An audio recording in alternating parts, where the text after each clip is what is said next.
descreve, como nós acabamos de ler, o momento em que foi encontrado o rei que Israel pediu.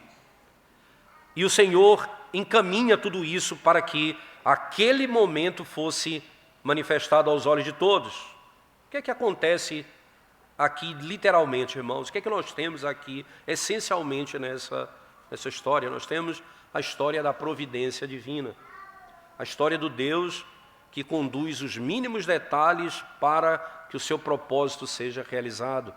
Em todos os detalhes, em cada acontecimento, o que parecia um ato sem nenhum sentido, os jumentos da casa do pai, das casas da família de Saul se perderam, ele foi atrás e ele volta como rei.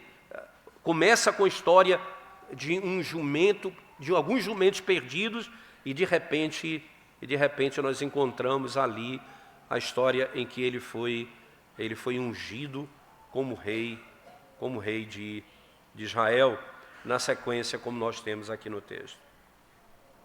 Mas essa é a história da providência divina. É a história da providência divina. E Deus vai declarar abertamente a eles: eis aqui o teu rei, o governo de Deus em conduzir todas as coisas. O rei, o soberano sobre tudo e todos, é aquele que vai conceder a Israel aquilo que eles pediram, um rei. E aqui nós vamos analisar essa história da seguinte maneira, irmãos.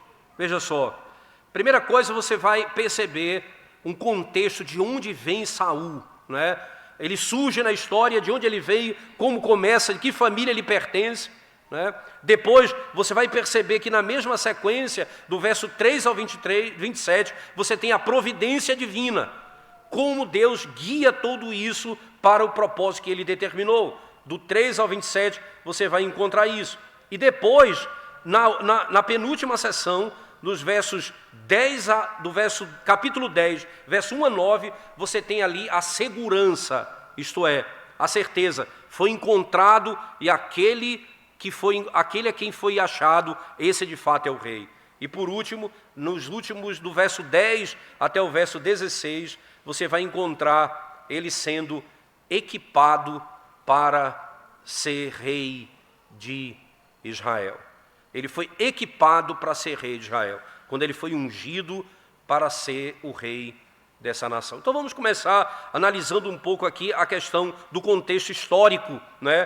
Quem é exatamente Saul e de onde ele veio? Perceba que os primeiros versos descrevem isso do capítulo 9.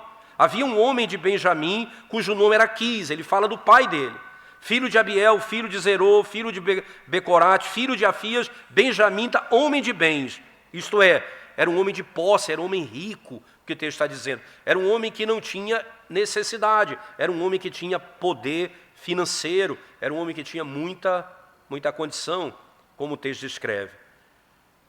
Mas o texto vai dizer no verso 2, tinha ele um filho, cujo nome era Saul, moço e tão belo, que entre os filhos de Israel não havia outro mais belo do que ele. Isso chama a nossa atenção, não é? Primeiro porque, perceba que a descrição de Saul era pela sua beleza. Que homem bonito, o texto diz. Era um homem bonito, é como o texto escreve ele. E não havia ninguém que se comparasse a ele, nesses termos. Vocês vão lembrar muito bem dessa história, quando nós fomos analisar o chamado de Davi como rei de Israel.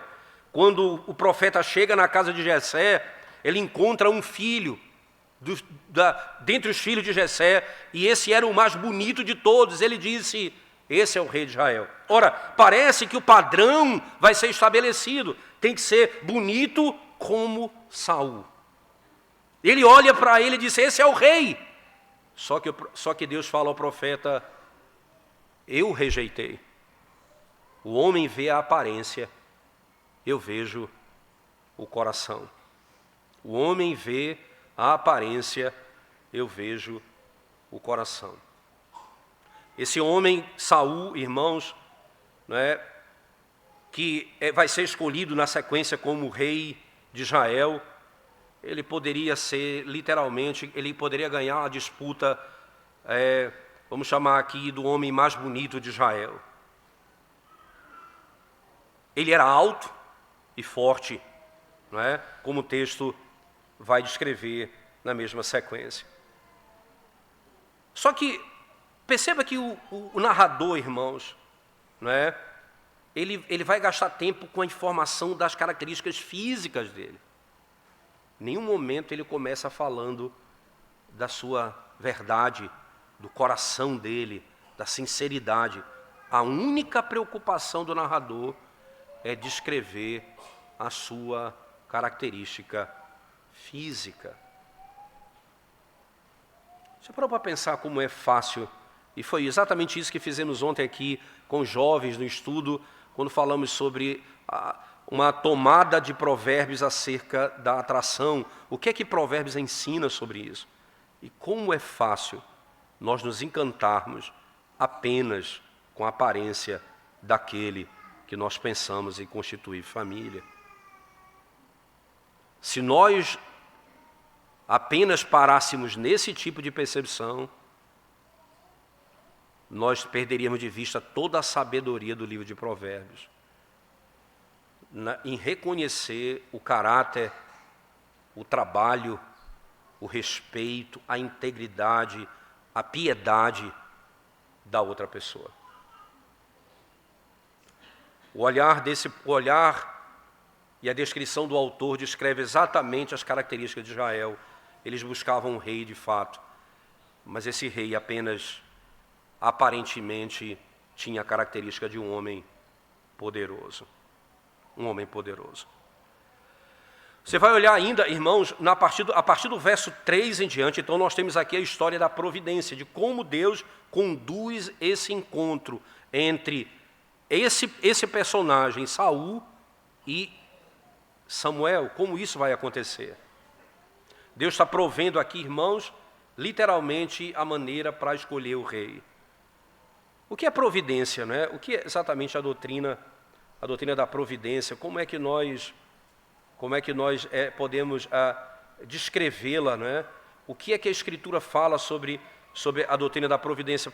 Deixa eu dar, só para você ter a noção acerca da nossa doutrina, como é que é descrito essa verdade.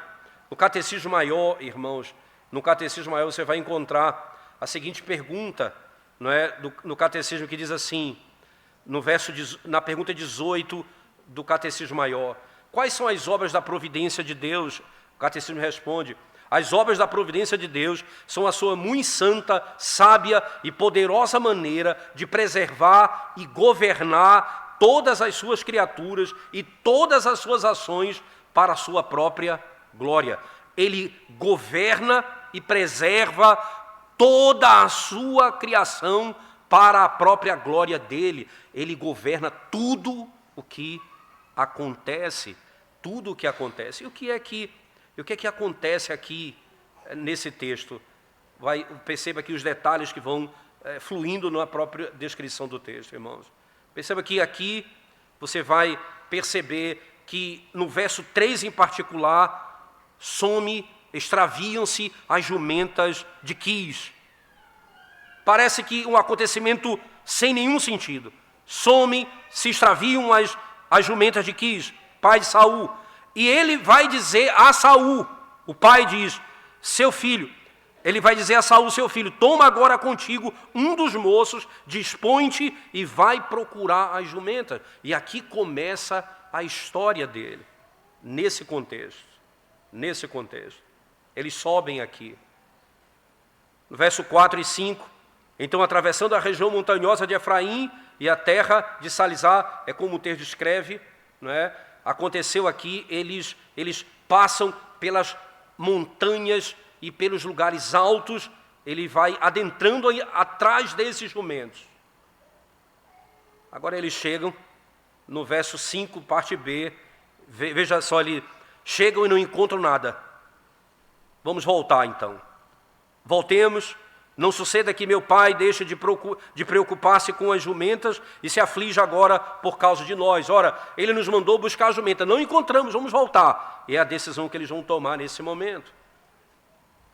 E aí no verso 6, do nada, aparentemente, o rapaz que ele disse, escolha um moço que vá com você. Esse rapaz que foi escolhido para ir com ele, disse, eu ouvi falar de um profeta que tem aqui na região. Aí o narrador aqui, o editor do texto vai dizer, esse profeta, ele é chamado de vidente. Porque naquela época o profeta era vidente. O que é isso, irmãos? Ele não é o vidente no sentido de ler mãos, não é esse tipo de coisa. Por exemplo, você sabe como é que é descrito lá em Isaías, capítulo 1, verso 1, acerca do trabalho profético de Isaías? Diz assim, no ano, ele vai descrever a época que foi chamado, ele diz, Isaías teve tais visões. Visão que Isaías teve sobre Judá e Israel, sobre o sul e o norte. Ele teve visões, o profeta, ele tem visões dadas por Deus. Então, não é a visão de um cartomante, não é nada disso, é a visão dada por Deus. Ele era profeta e ele via o que Deus revelava a ele. Por isso eles eram chamados aqui, no verso 6, de videntes, como o texto coloca. Acontece, irmãos, que ele, por alguma razão, ele tinha uma prata, esse jovem, porque Saul vai perguntar a ele, veja, nós vamos a ele, mas o que nós vamos levar para o homem de Deus? Nós não temos nada, nós não planejamos isso. Aí o jovem disse, eu tenho aqui algumas moedas de prata, eu tenho aqui. Como foi isso? Como é que ele trouxe? Entende? Na providência divina, aquele era o que era necessário para ele. Aquilo era necessário para ele. No verso 7 e no verso 8 você vai encontrar isso.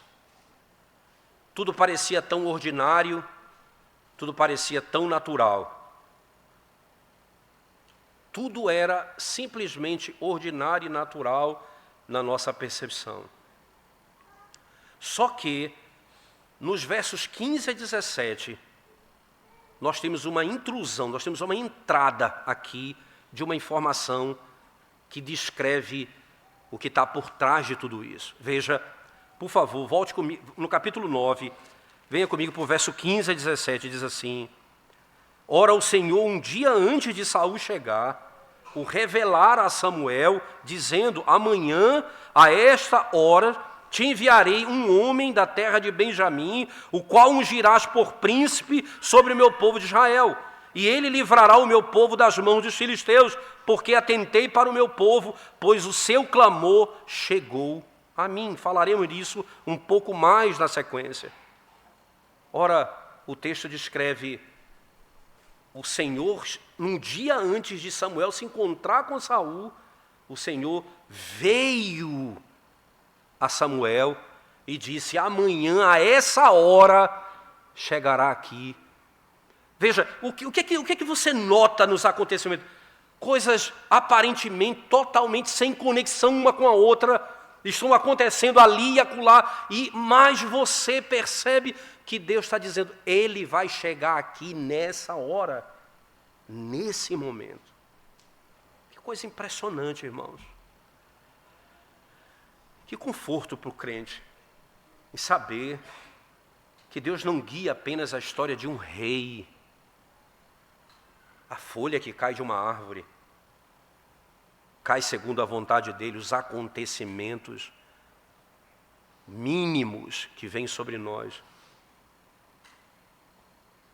coisas mínimas que você não dá valor e acha que só é a vontade de Deus aquilo que aparentemente é glorioso aos seus olhos.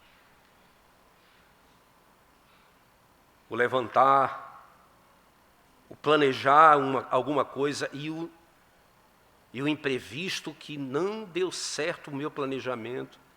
E aí eu passo a amaldiçoar aquelas coisas e eu não paro e penso, o Senhor está governando a minha vida. Eu me tranquilizo em saber que Deus governa todas as coisas que acontecem na minha própria vida. O aspecto enfático do texto, irmãos, Yahvé, o texto diz. O texto declaradamente afirma isso no verso 15. Veja, e o Senhor, Yahvé, ele diz, ora, o Senhor, um dia antes, o segredo é revelado. Aquilo que eu planejei vai acontecer exatamente como Deus determinou. Nós podemos lembrar das palavras de Provérbios, de Salomão, Provérbios 16, 9, quando diz, a mente do homem planeja o seu caminho, mas o Senhor dirige os seus passos. Você pode lembrar de Provérbios 20, verso 24, irmãos. Os passos dos homens são ordenados pelo Senhor. Os passos dos homens são ordenados pelo Senhor. O Senhor guia por meio da sua providência. Eu repito, não diz respeito apenas ao estabelecimento de um reino, mas às mínimas coisas com a vida do cristão. Nós lemos no nosso catecismo exatamente, irmãos, tudo que acontece é governado pelo Senhor. E nós deveríamos então pensar um pouco aqui como isso aconteceu. Vamos analisar um pouco mais essa seção da providência, irmãos. Veja bem, no verso 16 você encontra essa declaração: amanhã a estas horas te enviarei um homem da terra de Benjamim, o qual ungirás por príncipe sobre o meu povo de Israel, e ele livrará o meu povo das mãos dos filisteus. Porque atentei para o meu povo, pois o seu clamor chegou a mim. Você pega esse texto do verso 16, irmãos, não é? A parte B, ele livrará o meu povo das mãos dos filisteus, porque atentei para o meu povo, pois o seu clamor chegou a mim. Aí você volta um pouquinho para o capítulo 8, versos 7 e 8, por favor, veja o que diz o texto. Disse o Senhor a Samuel, atende a voz do povo em tudo quanto te diz, pois não te rejeitou a ti, mas a mim, para eu não reinar sobre ele. Perceba, aqui o ponto é, o Senhor diz, atende o pedido deles. Atende o que eles querem. E o verso 8 afirma, agora pois, atende a sua voz, porém adverte solenemente e explica-lhe qual será o direito do rei que houver de reinar sobre ele. Aqui eu queria rapidamente, irmãos, um exercício, vamos chamar assim, vamos olhar de cima, vamos pegar um drone e vamos ir acima do texto. Vamos imaginar que aqui nós vamos pegar esses capítulos, o 8, o 9, o 10, o 11, o 12, o 13 e o 14. Vamos olhar de fora esses capítulos e preste bem atenção como há um ponto de contato entre eles que chama a nossa atenção. O que acontece no capítulo 8 do livro de 1 Samuel? Há uma assembleia. O que acontece no capítulo 9, verso 1 ao 10, 16? A ação, isto é, eles fazem um pedido no capítulo 8 e no 9 o Senhor responde. Depois, você vai encontrar no capítulo 10, verso 17, até o verso 27, você vai encontrar a assembleia. Mais uma assembleia, capítulo 10, 17 a 27. Depois, no capítulo 11, nós temos a ação. Posteriormente, no capítulo 12, você vai encontrar uma outra assembleia. E no capítulo 13 e 14, de novo, uma ação. O que acontece? Deixa eu explicar para vocês, irmãos. Em cada sessão dessa, de assembleia, em cada sessão dessa, você vai perceber que Israel aqui é acusado. Só que, posteriormente, há uma ação que mostra a misericórdia do Senhor em prover libertação ao seu povo. Veja, há uma assembleia e uma súplica, e na sequência o Senhor ouve e tem misericórdia. De novo, uma outra assembleia e uma outra súplica, e o Senhor vai e ouve e tem misericórdia deles. Perceba como isso funciona, por favor. Nós já lemos capítulo 8, 7 e 8. Agora veja comigo, capítulo 10, versículo 19. Capítulo 10, verso 19, diz assim: Mas vós rejeitastes hoje a vosso Deus, que vos livrou de todos os vossos males e trabalhos, e lhe disseste, não, mas constitui o rei sobre nós.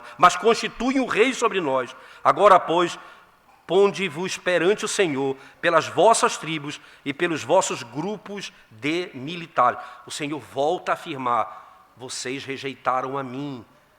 Volte comigo ainda, por favor, no capítulo 12, verso 12 agora, 12, ele diz, vendo vós que Naás, rei dos filhos de Amon, vinha contra vós outros, me disseste, não, mas reinará sobre nós um rei, ao passo que o Senhor vosso Deus era o vosso rei. E de novo, no verso 17 do mesmo capítulo 12, não é agora o tempo da cega do trigo, clamarei, pois, ao Senhor, e dará trovões e chuva, e sabereis e vereis que é grande a vossa maldade que tendes praticado perante o Senhor, pedindo para vós outros um rei. Você percebe? Aqui é sempre a mesma declaração.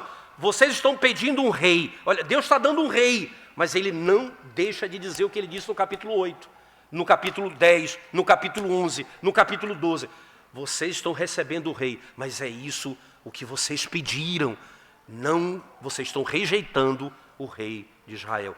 Mas no mesmo instante, o Senhor concede a eles aquilo que eles pedem. Que coisa interessante, irmão. Eles pedem alguma coisa que o Senhor repreende, mas o Senhor dá aquilo que eles querem. Isso é insistente no texto. Insistente no texto. A rejeição de Israel não paralisa a providência de Deus. A rejeição de Israel não paralisa a providência de Deus. Embora Yahvé veja a idolatria de Israel clamando por um rei, ele também ouve a angústia pedindo um alívio. A estupidez de Israel não pode parar a compaixão de Yahvé pelo seu povo do pacto. Não pode parar. Como o Senhor mostra a sua misericórdia no meio de tudo isso, irmãos? O Senhor começa a descrever para nós com tanta glória o que está sendo magnificado no seu governo é a misericórdia dele,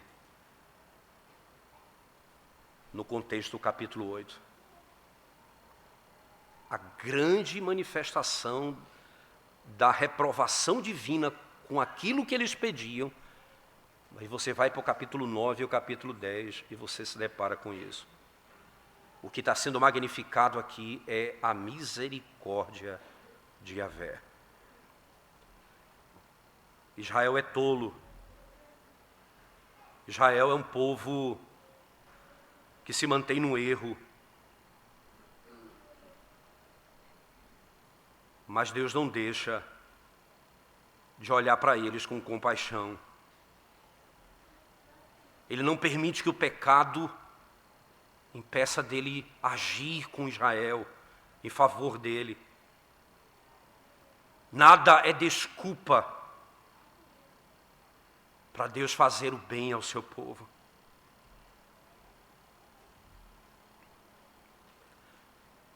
Se você é um filho de Deus e olha para essa história, irmãos, você vai se maravilhar com isso.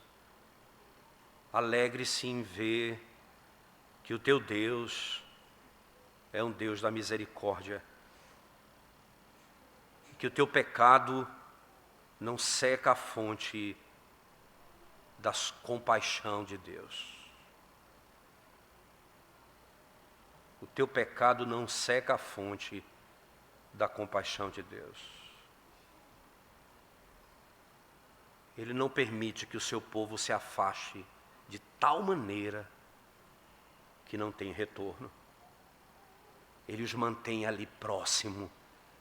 Ele concede, ele ajuda, ele se compadece, ele exorta, ele disciplina, mas ele não abandona.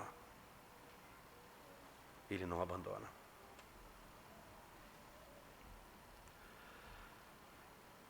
Quando você se depara com verdades como a descrita no Salmo de número 103, no versículo 11, em que o salmista diz assim: pois quanto o céu se alteia acima da terra, assim é grande a sua misericórdia para com os que o temem. Ele diz: eu vi o meu povo clamar. Veja, volte comigo, 1 Samuel 10, irmãos. Melhor, 1 Samuel no capítulo 9. Veja as palavras no verso 16, ele diz: amanhã a estas horas te enviarei um homem da terra de Benjamim, o qual ungirás por príncipe sobre o meu povo de Israel. Ele livrará o meu povo das mãos dos filisteus, porque atentei para o meu povo, pois o seu clamor chegou a mim. O pedido, o socorro deles chegou a mim. Alguns comentaristas fazem uma associação perfeita, eu diria. Ele diz assim: olha, veja que aqui é a descrição do êxodo, irmãos. Quando Deus envia Moisés para libertar o povo, diz: diga ao povo que eu ouvi o clamor, que o clamor de vocês chegou até mim.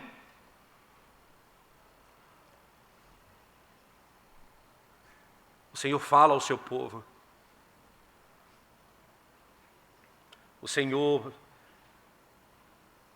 Ele é soberano, Ele pode fazer tudo o que Ele quiser segundo a sua vontade, irmãos. Ele não precisa que você clame para que Ele venha a você. Não, não. Mas a gente olha para as ações divinas e diz: Ele espera até ouvir o clamor. Ele aguarda até as lágrimas começarem a rolar pelo nosso rosto. Ele poderia fazer, mas não é o fazer que está em jogo, é a mudança do nosso coração que está em jogo. O que Ele tem para fazer, o Senhor aguarda o clamor do seu povo. Nós pensamos: por que tarda o avivamento? Por que nós oramos e não vem? Porque talvez nós achamos uma peça teológica bonita e falamos com a boca e o coração vazio. Nós não temos anseio por isso. Nós não temos desejo verdadeiro disso. E assim fazemos com tantas coisas na nossa vida, irmãos. O choro do oprimido, o oprimido que pertence ao Senhor. O oprimido que pertence ao Senhor. E você vai encontrar nessa história a beleza. Veja, irmãos, quando Samuel viu a Saul, o Senhor lhe disse: eis o homem de quem eu já te falara. Este dominará sobre o meu povo. E aí você vai encontrar aquilo que nós já sabemos. Eu sou o vidente. E aí, naquele contexto, ele passa a descrever, no verso 19, parte C: pela manhã te despedirei, e tudo quanto está no teu coração vou declarar. Os detalhes: quanto às jumentas que há 3 dias se perderam, não se preocupe o teu coração com elas, porque já se encontraram. E para quem está reservado tudo o que é precioso em Israel? Não é para ti, para toda a casa de teu pai? E aqui, como profeta, ele se dirige ao rei: não é para a tua casa que está preparado tudo aquilo que pertence? Então respondeu Saul e disse: porventura, não sou benjamita, da menor das tribos de Israel? Essa é uma marca independente de qualquer coisa que prevalece. Eu sou o menor da minha casa, a menor tribo de todas. É assim que o Senhor levanta o rei, aquele que é humilhado, o menor, o servo. O Senhor o chama assim. Esse homem vai ser o rei de Israel. Então o texto continua. E a minha família, a menor de todas as famílias da tribo de Benjamim, por que, pois, me falas com tais palavras? E aí Samuel olha para Saul de novo e diz, né, e levou à sala de jantar, ele deu lugar de honra entre os convidados, que eram cerca de 30 pessoas, e deu a ele a melhor parte. E aí ele diz, olha, quando nós sairmos daqui, o moço vai na frente, fica, que eu tenho algo para declarar a você. Eu vou dizer a você o que Deus tem para lhe falar. 3 coisas vão acontecer, ele disse, né? 3 coisas vão acontecer. Ele diz, ora, e as 3 coisas vão ser exatamente aquilo que vai acontecer no capítulo 10. Samuel, então, olha, pega o vaso de azeite, derrama sobre a cabeça e o beijou e disse, não te ungiu porventura o Senhor por príncipe sobre a sua herança, o povo de Israel? Quando te apartares hoje de mim, achará 2 homens, primeira coisa que vai acontecer, achará 2 homens junto ao sepulcro de Raquel, no território de Benjamim, em Zelza, os quais te dirão, acharam-se as jumentas que foste procurar. Então ele vai dizer, você vai encontrar, ele vai te dizer o que aconteceu. E aí ele diz, e eis que teu pai já não pensa no caso delas, e se aflige por causa de vós, dizendo, que farei por meu filho? Quando dali passares adiante, e chegares ao carvalho de Tabor, ali te encontrarão 3 homens, que vão subindo a Deus a Betel, e eles vão levando cabritos, bolos, e também odre de vinho. Eles vão te saudar, te darão 2 pães, que receberás da sua mão. E aí o tópico último, o que é mais importante nessa sessão, então seguirás a Gibeá Elohim, onde está a guarnição dos filisteus, e há de ser que, entrando na cidade, encontrarás um grupo de profetas que descem do alto, precedido de saltérios e tambores, e flautas e harpas, e eles estarão profetizando. E ali eles estarão profetizando. O Espírito do Senhor se apossará de ti, e profetizarás com eles, e tu serás mudado em outro homem. Preste atenção nisso, irmãos. Tu serás mudado em outro homem. Quando estes sinais te sucederem, faz o que a ocasião te pedir, porque Deus é contigo. Descerás adiante de mim a Gilgal, e eis que eu descerei a ti para sacrificar holocaustos e para apresentar ofertas pacíficas. 7 dias esperarás até que eu venha ter contigo e te declare o que hás de fazer.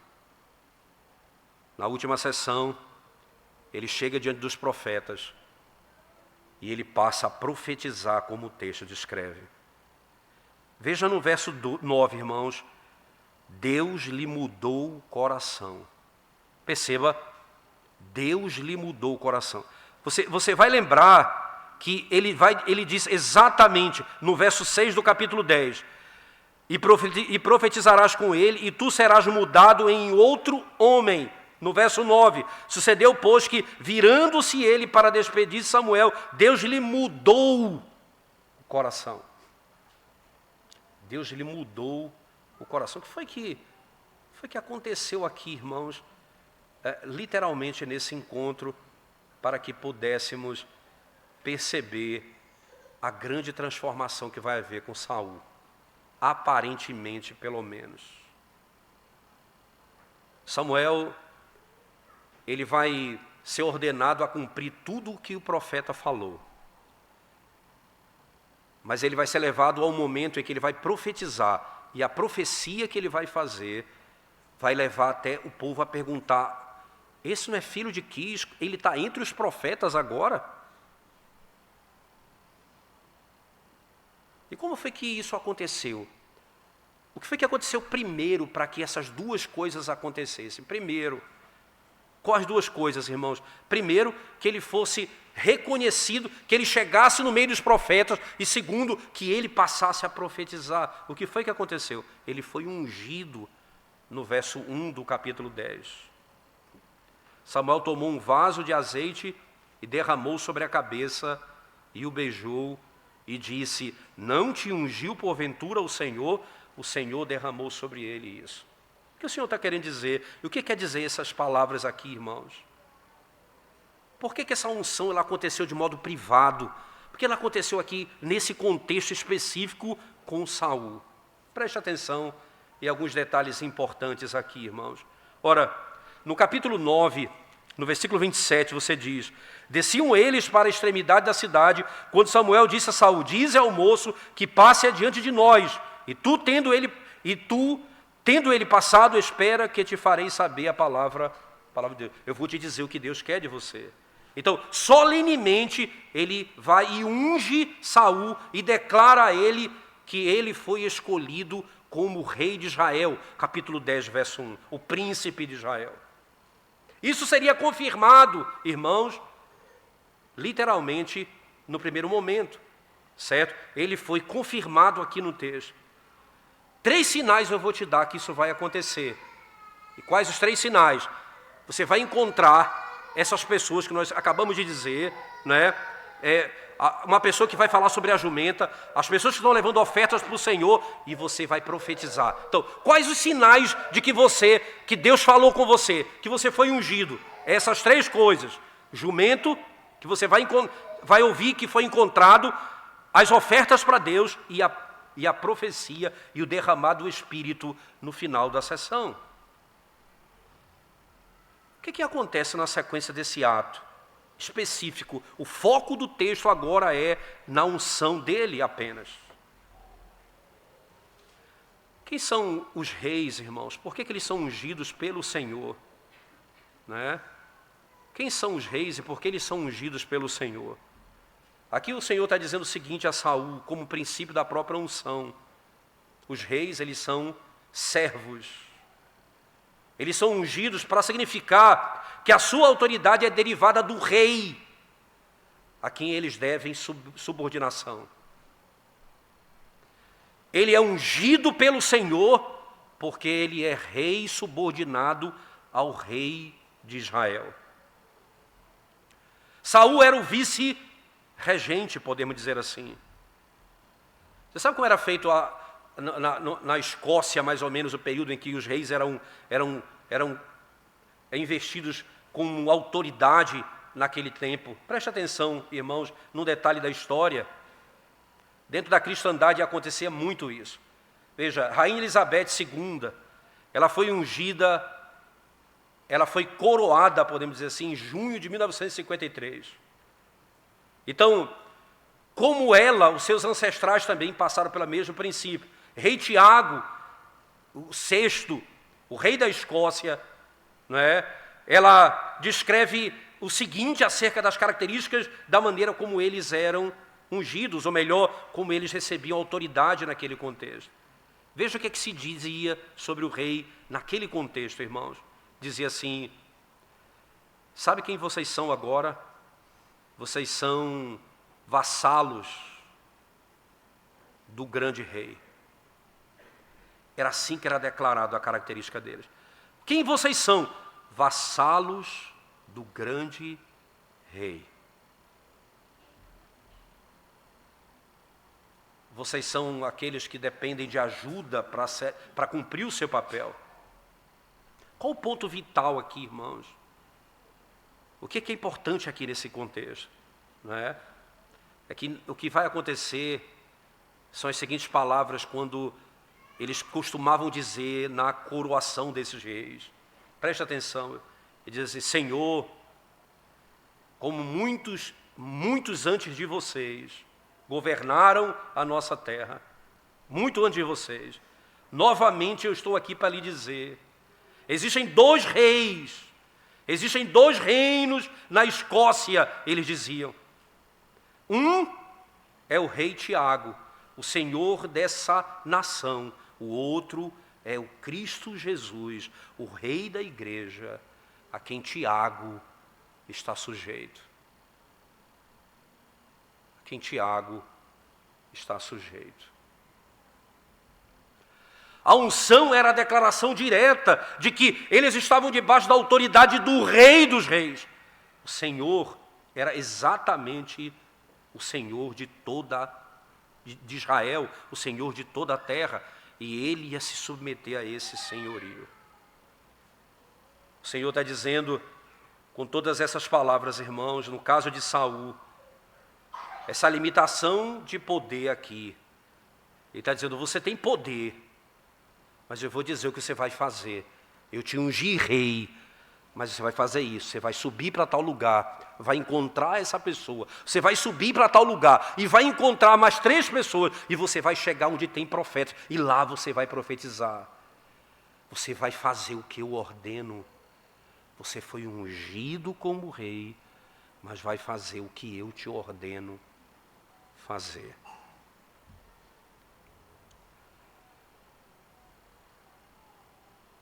Esse foi o problema de Saul. Ele não obedeceu à voz de Deus. Ele quis ser rei conforme a sua própria vontade. Ele pecou contra o Senhor. Mas para alguém ser rei, ele precisa receber o Espírito de Deus. Não é verdade? Ele precisa ser ungido com o Espírito. E aí é o que vai acontecer no final da sessão, quando o Espírito virá sobre ele. E aí nós temos uma discussão que precisa um pouquinho de tempo aqui para refletir com vocês. Preste atenção nas palavras, nos versos 9 ao verso 16. Sucedeu, pois, que virando-se ele para despedir-se de Samuel, Deus lhe mudou o coração e todos esses sinais se deram naquele mesmo dia. Chegando eles a Gibeá, eis que um grupo de profetas lhe saiu ao encontro, o Espírito de Deus se apossou de Saul e ele profetizou no meio deles. Deus mudou o coração de Saul. O Espírito de Deus veio sobre ele. Nós ouvimos, irmãos, na história, que Saul não foi salvo. Por exemplo, é dito na história, lá em 2 Samuel, no capítulo 7, quando fala acerca do filho de Davi, Salomão, dizendo, olha, ainda que ele se aparte da minha lei, eu o açoitarei com açoite de homens, mas a minha misericórdia não se apartará dele, como se apartou de Saul. 2 Samuel 7, como se apartou do próprio Saul. Mas o texto diz que Deus mudou o coração dele. Como pode isso, irmãos?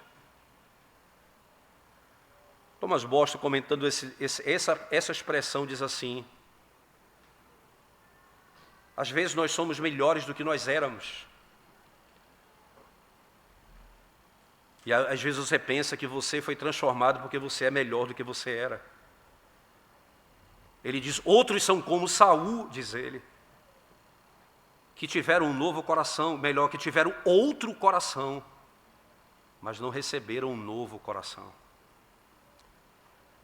Deus lhe deu outro coração, mas não lhe deu um novo coração. Às vezes nós melhoramos, mas não temos uma vida nova em nós. Isso é a manifestação daquilo que nós podemos dizer da história específica de Saul, irmãos. E aí alguns princípios eu queria explorar com vocês, por favor. A mudança que aconteceu com Saul vai ser clara a partir daquilo que nós vamos ver na vida dele, não é? Ele vai haver uma verdadeira mudança em alguns aspectos na vida dele. Por outro lado, nós sabemos que não foi uma verdadeira regeneração de coração. Ele não era um verdadeiro cristão, ele não era um verdadeiro crente, vamos chamar assim. Embora não fosse evidente no tempo em que ele foi ungido.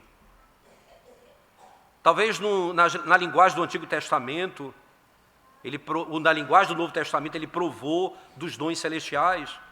Talvez ele compartilhou do Espírito. Talvez ele provou da bondade da palavra de Deus e dos poderes do mundo vindouro. Mas não foi tão profundo. E depois o Espírito de Deus, irmãos, se apartaria dele. E os sinais seriam claros. Davi chegou a temer quando pecou contra o Senhor no adultério. Ó Senhor, não retires de mim o teu Espírito. Ele viu o que aconteceu com Saul. Nós podemos pensar que Saul vivia uma vida carnal. Ele conhecia Deus, mas não vivia a vida segundo a palavra de Deus. Não há como você fugir. Só tem duas linhas que podem evidenciar se você está no Senhor ou não, irmãos.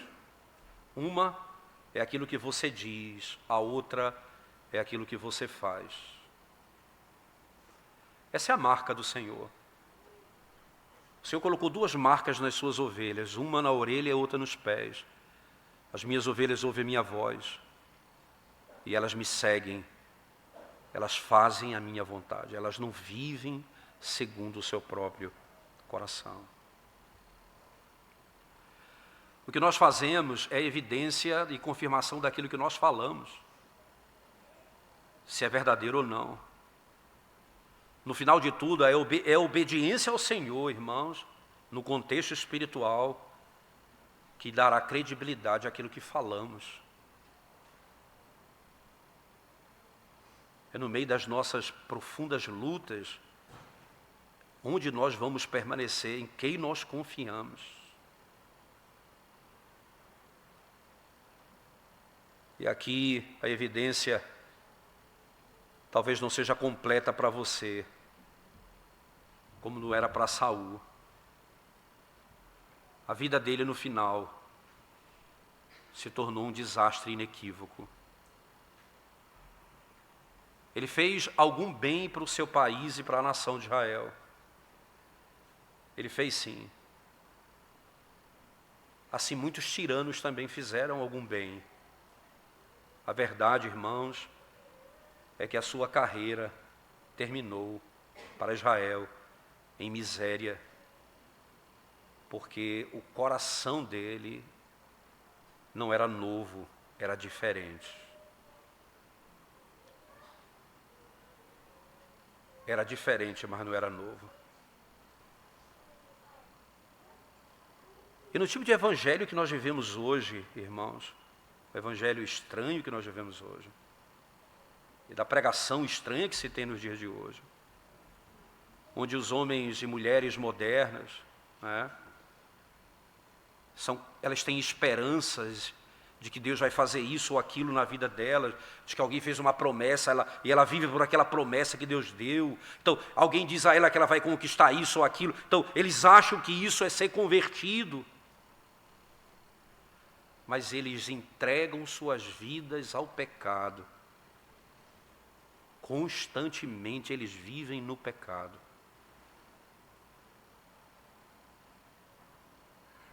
Isso pode confortar, irmãos, alguns amigos.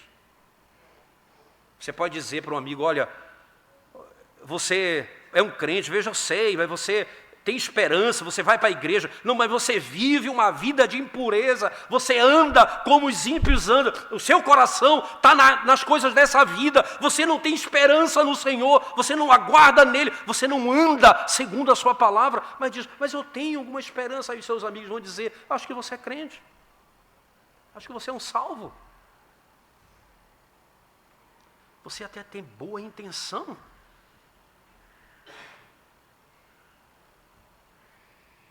Não, irmãos, não funciona assim. Sinclair Ferguson conta que ele era pastor na Escócia,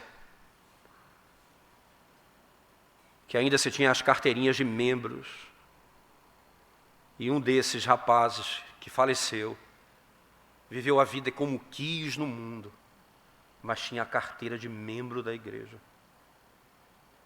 Aí foi sepultado. E aí um familiar chegou a ele e disse, eu sei que ele estava fora da igreja, mas a carteira dele estava em dia. Está tudo ok com ele, não é? Sinclair Ferguson diz, sobre isso falaremos mais tarde, porque o que eu tinha para dizer a ele, que provavelmente não está nada ok com ele.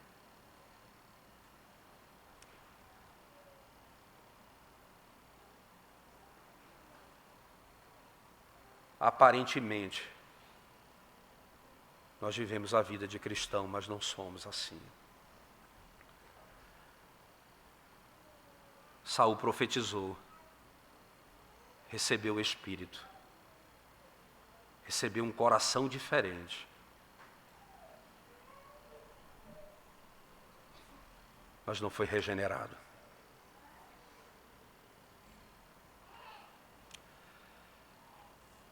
Como é exatamente que você se apega nessas verdades, irmãos?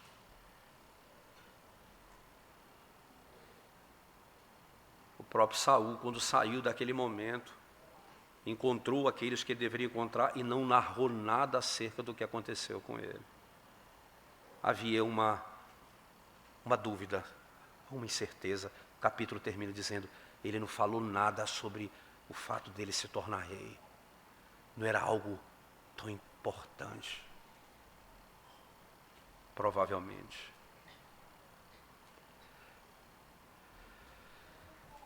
Ora, irmãos,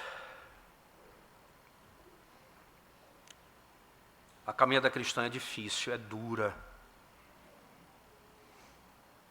E o que nós devemos lutar nessa caminhada é para tirar todo o empecilho do nosso coração, que nos faça olhar para outro além de Cristo, a depender de outro além de Cristo, e de confiar na palavra dEle, somente naquilo que Ele tem para nós.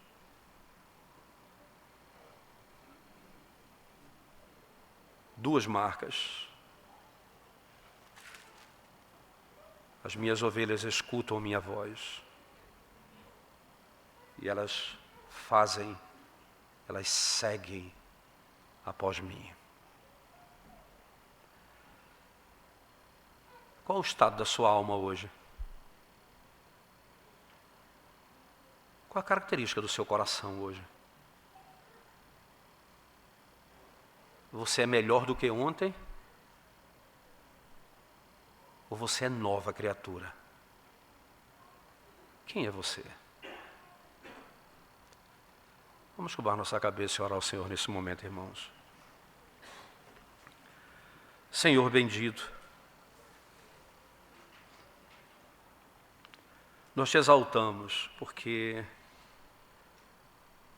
somos confrontados continuamente por Tua palavra.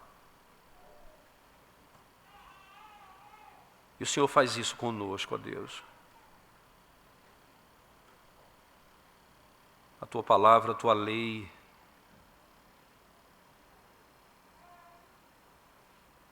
ela nos desnuda completamente, ela mostra o estado real da nossa alma, para que inequivocamente o nosso olhar esteja em Cristo Jesus. Ó Senhor Jesus, Tu és a nossa esperança. Ó Senhor, só em Ti nós confiamos. Ó Espírito de Deus, modela-nos a imagem de Cristo. Tem piedade de nós, Senhor. Um rei de Israel, com todas as marcas externas de um homem de Deus, foi condenado. Ó, tem misericórdia de nós, Senhor.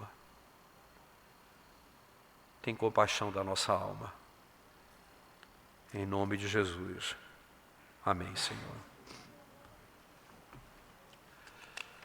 Coloquemos